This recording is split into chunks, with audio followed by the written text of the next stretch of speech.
Председателот Иванов своите ставови веќе му ги соопшти на еврокомесарот за проширување Јоханес Хан на нивната последна средба на 10 февруари и тие остануваат непроменети. Председателот Иванов јасно и недвосмислено порача дека нема да определи мандат без претходна јавна осуда и отфрлање на платформата од Тирана. Одлуката на председателот Иванов да не се сретне со еврокомесарот Хан најде на осуда и одобрување во домашната јавност, но во најмала рака е зачудувачки и своевиден дипломатски скандал.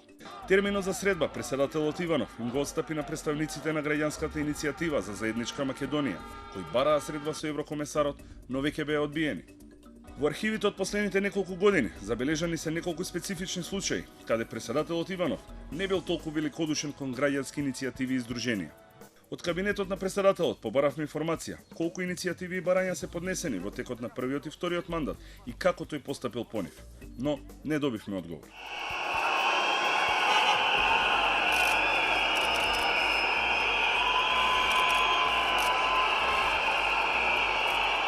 Најмасовните протести на студентите во последните 15 години во Македонија се случија поради измените на Законот за високо образование, со кои требаше да се воведе државен испит за сите дипломци и магистранти, трудови со импакт фактор да бидат услов за натамошен напредок во академската кариера на асистентите и професорите, но и можноста странски државјанин да биде ректор на универзитетите.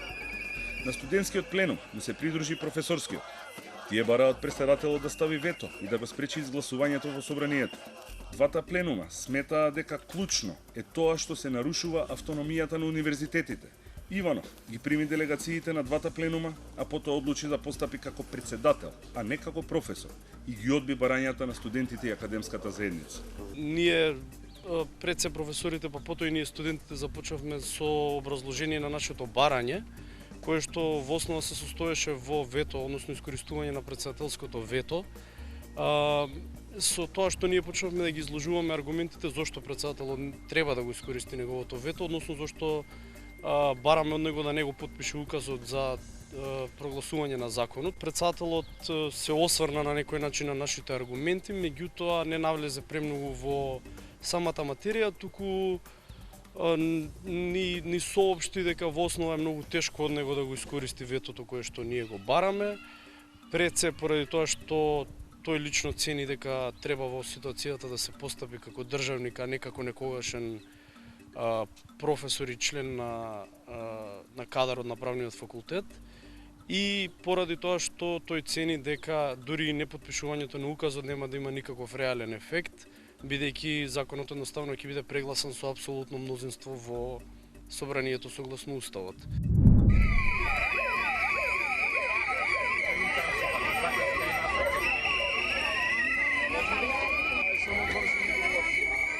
Во 2013 година тогашната влада достави предлог закон со кој се забранува абортусот. Неколку граѓански асоциации и здруженија реагираа бидејќи сметаа дека законот ги крши уставните права и ограничува жената во поглед на носење на слободни одлуки. Затоа тие побараа Иванов да не го потпише указот за прогласување на законот. Председателот лично не ги прими представниците на здруженијата. Средбата беше со нивниот тим, а барањето беше одбиено. Проценката од кабинетот беше дека нивното барање нема никаква правна основа.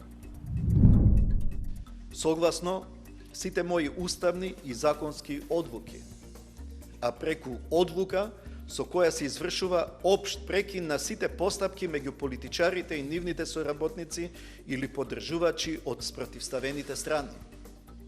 Таквата одлука ја донесов и ја потпишав денес. И стојам зад неа. Во одлуката пишува дека стапува на сила веднаш. Аболицијата беше директната причина за шарената револуција. 50 на дена шарените маршираа по скопските улици и оставаа траги на спомениците, собранието и владата.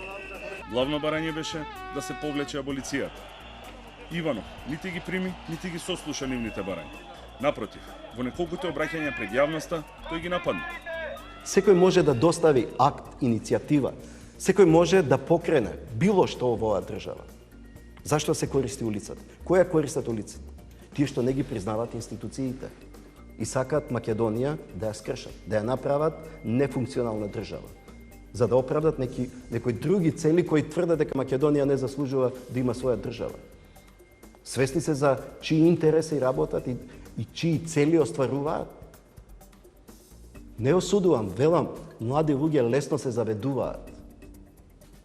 Но каде е одговорноста на нивните родители, на нивните пријатели, на нивните блиски? На крајот, аболицијата беше повлечена, но секако не поради шарената револуција, туку поради растечкиот притисок од меѓународната заедница. Одлуката на претседателот Иванов да не се сретне со еврокомесарот Хан по многу нешта наликува на бркотницата меѓу лидерот на ВМРО ДПМНЕ и поранешен премиер Никола Груевски и американскиот помошник државен секретар Филип Гордон во 2010 година. Груевски, кој беше во посета на Мароко, одлучи да не се врати во Скопје, каде чекаше Гордон, туку да замине на малку битен состанок во Загреб, не очекувајќи дека таму ќе го пречека токму Гордон и лично ќе му ја пренесе пораката на Вашингтон дека е крајно време да се реши спорот со името.